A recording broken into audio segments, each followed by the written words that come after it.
Feeling unmotivated? Do you have ideas but feel like you can't act on them? Or do you just feel like whatever you do, it's unrewarding? Well, you're not alone, especially now. In this video, I will outline blocks that keep you from feeling motivated and disappear what's holding you back so you can feel inspired, motivated, and ready for action. If you have just discovered us, welcome to the AOM Art of Manifestation channel. Please show your support now by subscribing and click on the notification bell for upcoming episodes. For everyone else, welcome back, all you powerful manifestors. Number one, first, distinguish your feelings. There are a lot of emotions that appear to be a lack of motivation. Clarifying your feelings will help move you into the right direction. For example, you may be feeling overwhelmed, or you may be comparing yourself to others, or you could just be exhausted. If you feel you've got too much on your plate, take some tasks off your plate until it is a manageable amount to tackle for the time being. If you expect yourself to work longer than in 90-minute periods, or expecting to get 3 to 4 hours of intensely focused work done each day, you are creating unrealistic demands on yourself. Therefore, it's no surprise you feel overwhelmed. Just thinking about it can cause a rise in stress because internally you know it's a lot. If you find yourself socially comparing yourself, use compassionate self-talk. Are you being too hard and critical of yourself? Comparing ourselves to others is a pointless trap. It's unrelated to reality because the truth is we are all wholly unique.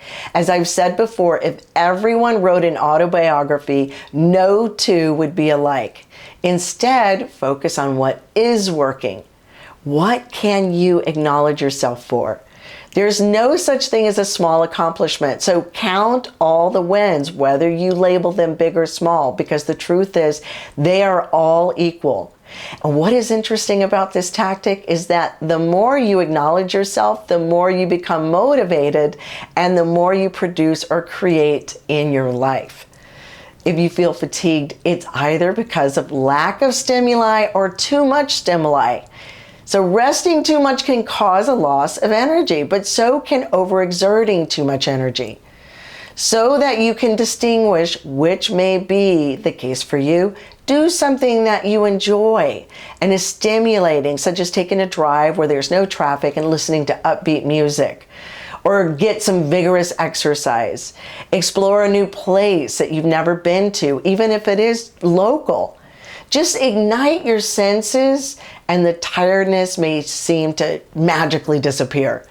If this doesn't work, you may be overstimulated and in need of real downtime. The kind of downtime that looks like virtually no stimuli. The less stimulated you are, the better for recharging as fast as possible. Stress exhausts. For this, you could take a day off and do absolutely nothing except what you feel drawn to do that is relaxing. Even staring at the ceiling is incredibly therapeutic. Reading a book slowly, relaxingly, a book that does not reflect your life, one that transports you so you can step away from your life. Take a real break. Give up electronics for the day. This makes a huge difference for transforming fatigue into powerful energy. Life challenges us daily with stress, so powerfully unplugging can bring you a level of energy that you may not have experienced in the longest time. It may even feel awkward or foreign when you first begin. However, that is a definite sign that you need to indulge in nothing to gain your equilibrium and motivation. Number two, do the easiest or most appealing task first. If there's a list of things that you've outlined to be done, look at that list and notice the things that you feel the least amount of resistance.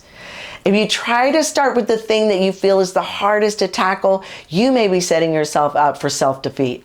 Instead, start with the most appealing, even if you feel unmotivated. There are things on the list that appear to be more attractive and doable, so start with them. And once you start ticking off the list, you may not only have made progress, but you may even start to feel boosted and your energy levels rise and you want to take on more. A sense of accomplishment is a great motivator. If you get stuck on how to move forward with the task, just ask yourself if you can at least do it for a certain amount of time. I used to do this when feeling unmotivated to exercise. I would say to myself, will you do just 10 minutes of exercise? Then you can excuse yourself. Once 10 minutes was up, I didn't want to stop. After employing this technique enough times, I was well aware that I was playing a trick on myself, and yet it always worked. And there was something about fulfilling on the promise to just complete 10 minutes that made me feel good and empowered. Giving myself permission for an out after 10 minutes actually caused me to fulfill the normal hour of exercise. It's brilliant. Number 3, do small yet satisfying tasks. Sometimes all it takes is to get moving. Start with quick, satisfying tasks like ordering the vitamins that you've run out of, or straightening up your environment so that it feels organized and tidy. Because our environment is incredibly influential. If your surroundings are disorganized, messy, and out of place, it's no surprise you might feel very overwhelmed, exhausted, and unmotivated. So spend a bit of time, but not too much, on small tasks so you still have the energy to move on to bigger, outstanding work. All you need to do is spend about 10 minutes, but no more than 30 minutes. Whatever you get done in that amount of time is perfect. Leave it at that. So be sure that you set a timer and the intention that what gets done is satisfying and leaves you feeling motivated to move on to more substantial duties. Now, number 4, choose a reward. Set aside 1.5 hours to work on something that is priority task and then move on to a reward. Now, how can you reward yourself on your break? Give yourself like 10 to 20 minutes to take a walk or stretch and do yoga, sip a cup of peppermint tea or meditate and just clear your mind. A simple and short meditation I like to do is just to rest in a comfortable position in a quiet, relaxing place and just notice my body is resting. I notice my weight being supported by what I'm lying on. I notice the way my back feels supported and relaxed. You can just place your attention on different parts of your body. Observe it. Notice what's there to notice, and that's it. Just keep it that simple. It's amazing how restorative it is to do this. You'll be clear-headed and ready for what's next. Make sure that you have outlined how you plan to spend your breaks. Otherwise, you may become indecisive and then you spend your break time, just trying to decide.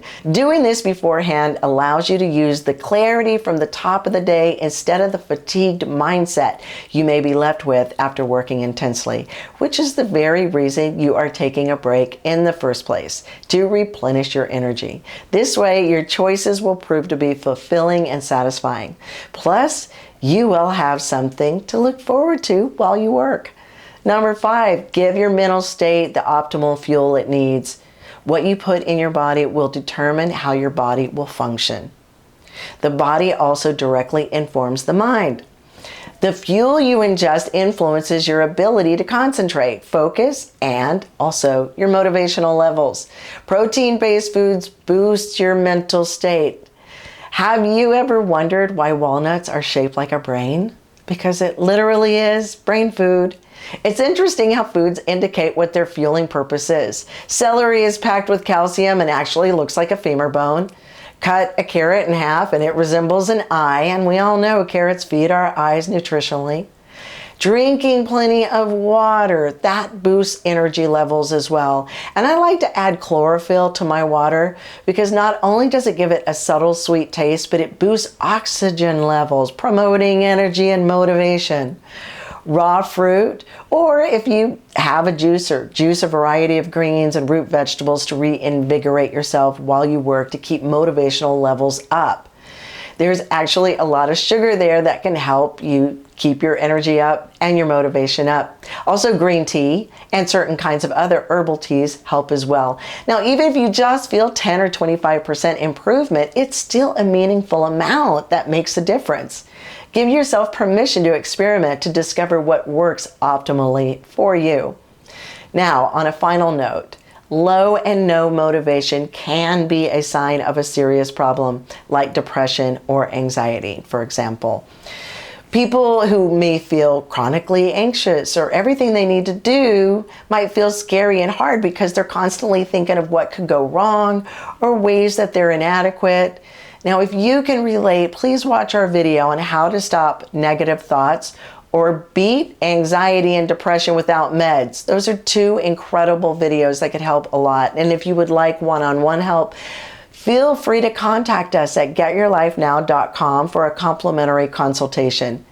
We love comments, so let us know your thoughts about this video. And once again, please support us by subscribing to our channel so we can continue to bring life-altering information to you, our much appreciated viewers. Thank you so much for watching, and until next time, I hope you create magic and miracles in your life.